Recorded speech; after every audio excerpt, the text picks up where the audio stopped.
पत्रकारिता समाज की वो सशक्त आवाज़ है जो संघर्ष और संकट के दौर में सच्चाई के साथ खड़ी रहकर लोकतंत्र को मजबूती देती है।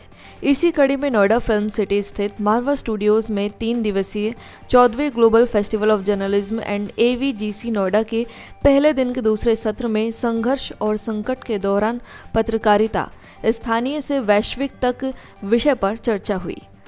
कार्यक्रम की शुरुआत दीप प्रज्वलन और गणेश वंदना के साथ की गई।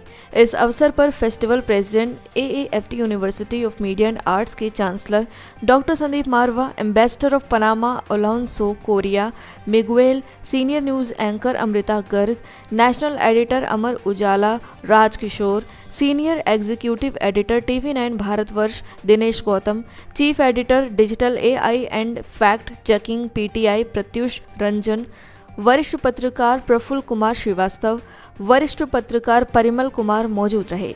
वहां उपस्थित अतिथियों का पुष्पगुच्छ भेंट कर स्वागत किया गया। डॉक्टर संदीप मारवा ने कहा, आज के दौर में पत्रकारिता की जिम्मेदारी कहीं अधिक बढ़ गई है और सच, संवेदनशीलता व निष्पक्षता ही इसकी सबसे बड़ी ताकत है। वहां उपस्थित अतिथियों ने भी पत्रकारिता के समक्ष मौजूद चुनौतियों पर अपने विचार साझा किए। बता दें कि कार्यक्रम में AAFT journalism and mass communication की छात्रा राधिका शर्मा ने इस विषय पर अपने विचार रखे। साथ ही इस दौरान न्यूज़ लेटर डे फर्स्ट शहीद भगत सिंह फोरम का पोस्टर रिलीज किया गया। कार्यक्रम के दूसरे हॉल में पनामा की फिल्म द सोर्सरर की स्क्रीनिंग की गई। इस दौरान डॉक्टर संदीप मारवा द्वारा पनामा के एम्बेसडर अलोंसो कोरिया मिगुएल को फिल्म के लिए अवार्ड ऑफ डिस्टिंक्शन देकर सम्मानित किया गया। साथ ही इस दौरान फर्नीचर एग्जीबिशन का उद्घाटन भी सभी अतिथि गण द्वारा किया गया। कार्यक्रम के समापन पर डॉक्टर संदीप मारवा ने सभी अतिथियों को फेस्टिवल मोमेंटो भेंट कर सम्मानित किया। अभी हम लोगों ने एक ज़बरदस्त सेमिनार का आयोजन किया जिसमें हम लोगों ने जर्नलिस्टों से उन तमाम बातों को निकालने की कोशिश की है जो जर्नलिस्ट क्राइसिस के टाइम पर जिन भावों को पैदा करता है, जिनका सामना करता है। और एक ज़बरदस्त कार्यक्रम हुआ। सभी लोगों ने अपने विचारों को सामने रखा और मुझे लगता है कि उससे बहुत कुछ सबको सीखने को मिला, क्योंकि जो एक्शन उन्होंने लिए ऐसे टाइम पे जहां उन पे मुसीबत पड़ रही है, वो शायद किसी किताब में आपको नहीं मिलेगा। और यही वजह है कि ये कार्यक्रम ऐसे रखे जाते हैं ताकि हमारे स्टूडेंट्स को और लोगों को जर्नलिज्म की उन बारीकियों का पता चले जो शायद कहीं छपी नहीं होती। ये जो इवेंट है, इस तरह के इवेंट मुझे लगता है कि हम भी जब स्टूडेंट के तौर पे इस तरह के इवेंट्स में पार्टिसिपेट करते रहें तो हमको एक ओरिएंटेशन मिलता है, चीज़ों को समझने की एक दृष्टि मिलती है। हम लोगों को जो थ्योरी में चीज़ें बताई जाती हैं, जब प्रैक्टिकल एस्पेक्ट्स में उनको अप्लाई करना होता है तो वो कमो बेश किस तरह के हो सकते हैं, इसका एक आइडिया मिलना शुरू होता है। दूसरा, इंडस्ट्री एक्सपर्ट्स, जो लोग इंडस्ट्री में काम कर रहे हैं, जिनका हैंड्स ऑन एक्सपीरियंस है, जो एक्चुअली उस ग्राइंड में इन दिनों हैं और महसूस कर रहे हैं कि जो उन्होंने पढ़ा और जो वो इस समय कर रहे हैं उसके बीच में एक रूपता कितनी है और अंतर कितना है, इसको उस समय अपने अनुभवों के जरिए आप सबके साथ साझा कर सकते हैं। तो मुझे लगता है कि बड़ा एनरिचिंग एक्सपीरियंस है और स्टूडेंट्स को इसका पूरा लाभ उठाना चाहिए। They must make most of it. No, it's magnificent that journalism is upheld and celebrated, because it's a work that has been relegated to the basic meanings, and it's not fair.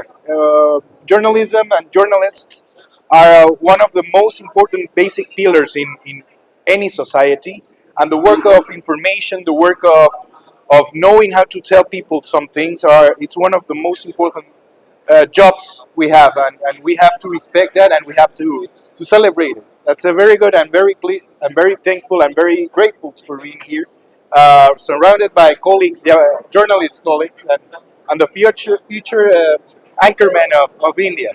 Global Festival of Journalists के बारे में क्या कहना चाहेंगे आप? Thank you very much. यहाँ पे मुझे इनवाइट किया गया। I was invited here and this award ceremony, this gathering, this great campus, this amazing people and great vibrant environment here. So यहाँ आके काफी अच्छा लगा। We talked about the crisis, so I talked about the crisis within journalism and how to make people, how to make the new journalists aware and be ready to deal with the issues which are coming in the next days. And role of AI and role of misinformation is going to be play a really crucial role in the coming days. So यहाँ जितने journalist budding journalist बैठे हैं उनको ये सीखने का मौका मिला, और मुझे अच्छे से इस बात का अंदेशा है कि definitely they will learn a lot and they are going to be a really good journalist when they are out of campus. बड़ा अच्छा लगा, बहुत सारे बच्चों से मिलके, और 2-3 चीज़ें सीखने को भी मिली जो बच्चों का यहाँ पर अलग अलग कोर्सेज हैं, सिर्फ जर्नलिज्म का नहीं था और भी चीज़ें थी, तो बड़ा अच्छा लगा। बच्चे भी इंटरेक्ट कर रहे थे, कुछ चीज़ें हमने सीखी, कुछ शायद उन्होंने हमसे सीखी होंगी। जब आप अच्छे जर्नलिस्ट बनना चाहते हैं तो आपको इस बात का इल्म होना चाहिए कि आपको क्या रिपोर्ट करना है, जब सिचुएशन जैसा हो तो उस वक्त आपको किस तरीके की चीज़ों का एहतियात पर रखना चाहिए, मानवीय संवेदनाओं को ठेस नहीं पहुंचे, संवेदनशीलता बरकरार रहे आपकी, ये बहुत ज़रूरी है, क्योंकि उसके जरिए जो खबर पहुंचाने की हम कोशिश करते हैं वो कम से कम ऑथेंटिक इन्फॉर्मेशन लोगों के पास पहुंचे, और खासतौर पे कन्फ्लिक्ट के वक्त में जब आपके पास कोई आदमी जिसको हॉस्पिटलाइज होना है तो मानवीय संवेदनाएं भी रखनी पड़ेगी, खबर से पहले उसका भी ख्याल रखना पड़ेगा, तो ये समझना बहुत जरूरी है और बहुत करेंट और अच्छा। वर्किंग जर्नलिस्ट के लिए क्या मैसेज देना चाहेंगे आप? देखिए, मैं तो यही कहूँगा कि सवाल पूछना सीखें, खूब पढ़ें, और इस बात का ख्याल जरूर रखें कि अकाउंटेबिलिटी के साथ किसी भी चीज़ को रिपोर्ट करें, और उसके लिए क्रॉस चेक करना है। ये कहना चाहूँगी कि बहुत अच्छा लग रहा है, और when you are among the budding journalist, तो आपको अच्छा लगता है वो बच्चे जो आगे जाके वो काम करना चाहते हैं जो आप ऑलरेडी कर रहे हैं, और आप उनके साथ अपना एक्सपीरियंस शेयर कर सकते हैं, आपको एक ऐसा प्लेटफॉर्म मिलता है, तो अच्छा लगता है। आपके काम को एक्नॉलेज किया जा रहा है और आप उन बडिंग फेसेस को देखते हो जो किस तरीके से आज काम कर रहे हैं, ताकि भविष्य में जर्नलिज्म का ये जो निरंतर कारवां चलता रहे वो आगे चलता रहे, तो अच्छा लगता है। जर्नलिस्ट में आज क्राइसिस को लेकर जो बात की गई है, क्या लगता है इस तरीके के जो टॉपिक्स होते हैं वो कितने इंपॉर्टेंट होते हैं बात करने के लिए? वो बहुत इंपॉर्टेंट होता है, ताकि एक एस्पायरिंग जर्नलिस्ट को, because we are among the students, तो ये इसलिए इंपॉर्टेंट होता है कि आप जो कर रहे हैं उसका भविष्य क्या है वो आपको पता चले, आप एक शेप और एक करियर पाथ आप एक तैयार कर सकते हैं। आप ये जान सकते हैं कि फील्ड पे जब एक जर्नलिस्ट काम करता है तो उसका ऑन द ग्राउंड एक्सपीरियंस क्या होता है, तो ऐसे इवेंट्स पर आप उन जर्नलिस्ट से मुखातिब होते हैं जो ऑलरेडी फील्ड पर वो काम कर रहे हैं, जो आप फ्यूचर में करना चाहते हैं।